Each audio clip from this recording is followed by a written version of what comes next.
Hey, what's up guys? It's OMG Cranberry here, and I'm doing another review, and this is of my newest age kit, the high grade Age 3 Fortress. This is the second wear, I believe, for the, and then it goes Orbital and FX for the Age 3. And this is a really nice kit, and really balanced, and we'll get into that in just a moment, but we're going to start with the stickers. First off, you have the standard age symbol on the chest, the eyes, kind of droopy, sad eyes, kind of. The age on the top of the head, and on the back of the head you have a little tiny green dot. Front skirts have this little navy blue or purpley color that matches the shoulders and bottom of the legs. Ooh, excuse me. Ooh, it came out of nowhere. You have 4 on each gun. You have 1. Oh no, you don't have 1 in the front, but you have 1 in the back, so you only have 3 on each gun. The front are actually just gun the marker down in there.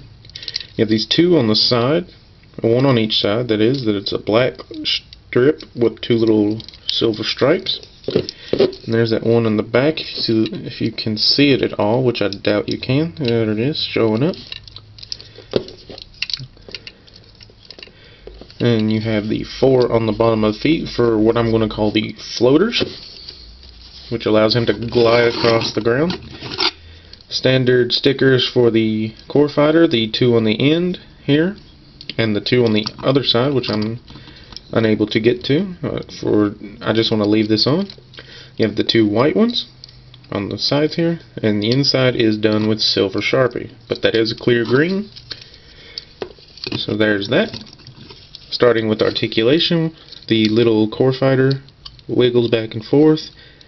The thrusters will rotate about 360 when not attached to the kit. They're just on ball joints, so you can get them to move around pretty good. The little bitty wings on the top will rotate 360. Now the head, double ball joint. Whoops. So it'll go chicken 360, and the oh no you didn't, look up that far, look down that far. The arms 360. Whoop. And I'm going to take the arm off so you can see the shoulder here. The shoulder will come out just that far. Not too bad. I mean, it's not great, but no complaints. Go up that far. Put the arm back on. And you got this little flap on both shoulders, which will go out like that, in like that, which I just leave like that. Shoulder cannon will go back that far, forward all the way. And I don't know if it's just a design flaw or whatever, but it does wiggle from side to side.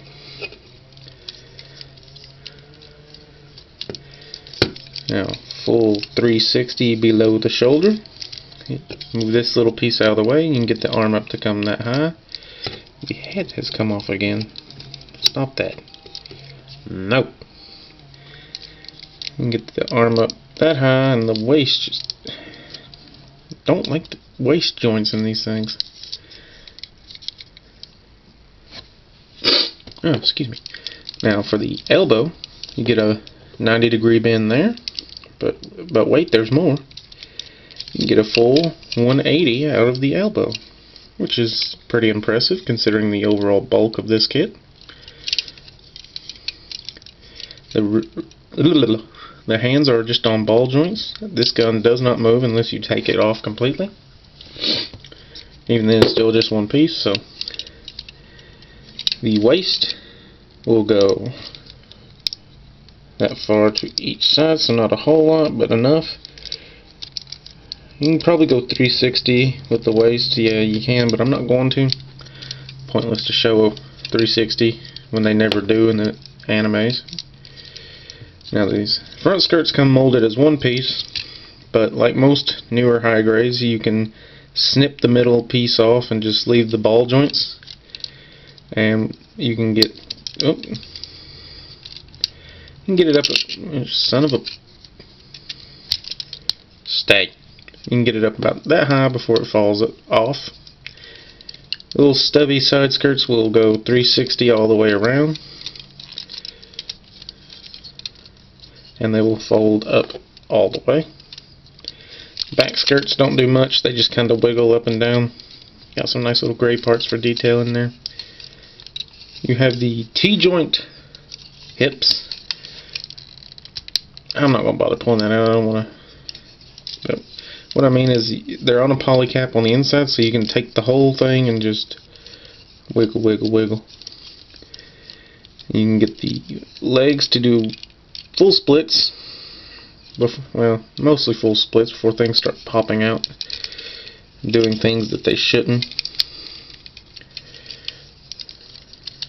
Everything's gone crazy. It's a jumbled mess now. Anyway, leg will come that far. Make sure he's good and straight. Well, I'm sure you can get the leg up that high, but the front skirt's going to fly off at Mach speed. So 360 below the hip. And you are going to get almost a 180, let's say 170. No moving knee piece. The back vernier thruster right here will move about that far. This little front flap will move. Let's get him kind of out of his yoga here. I can flat foot him. Do a flat foot. And he's just now starting to come out of flat foot on this one. So that's pretty impressive.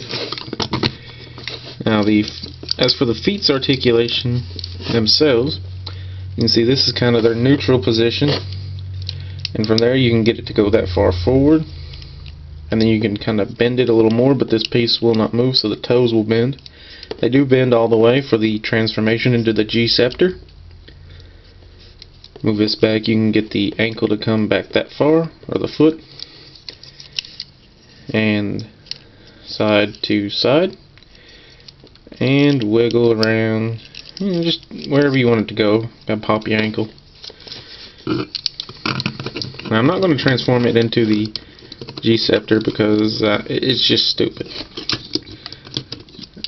He pops a squat and does some things that should have never been shown to children. Okay, it's not that bad, but you know. I'm going to give him a balance test.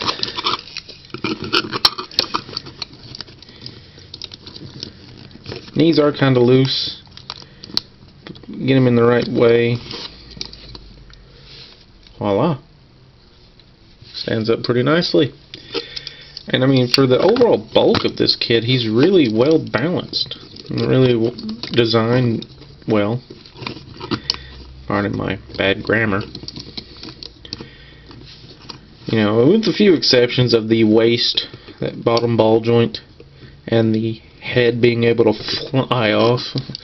Case in point, I think that was a newborn could have done that just by like sneezing on it. And these necks, I don't know if it's just me or the ones I got, but they just kind of flop around. I'm going to compare him with another high grade that I have here. And this is the kit that kept me away for a little while I was busy painting him and detailing him up. The high grade Stark Jagan. You can see this is the Stark Jagan, one of the first kits I ever reviewed. Painted him up. Looks real nice. He'll get a little spotlight in the I Have a Box video that's going to be coming up in about 2 or 3 weeks. Maybe not that long. Another yawn. But if I have to say anything about this kit, if you collect high grades and you're not a purist like a HGUC or anything like that, even if you are, I mean, if you like the design of this, I would definitely pick it up because it's well designed and it balanced well. And if you like age and you have all the age kits, but you don't, or if you have a lot of them, I would definitely get this one. I love this kit. I'll give it we'll give it a 9 out of 10. And that's me being nice. I mean, being mean, I could give it like a 7.5. I mean, it's not a bad kit. Not bad at all. Anyway, guys, this has been my review of the high grade Age 3 Fortress. I do hope that you've enjoyed it. Please hit the like button down below if you have. Hit the dislike if you didn't. Please leave me a comment down below of any of my kits that you know I have and have not reviewed, and you'd like to see anything. I'm glad to take requests. And please subscribe. I always love seeing new subscribers to my channel. And I will see you next time.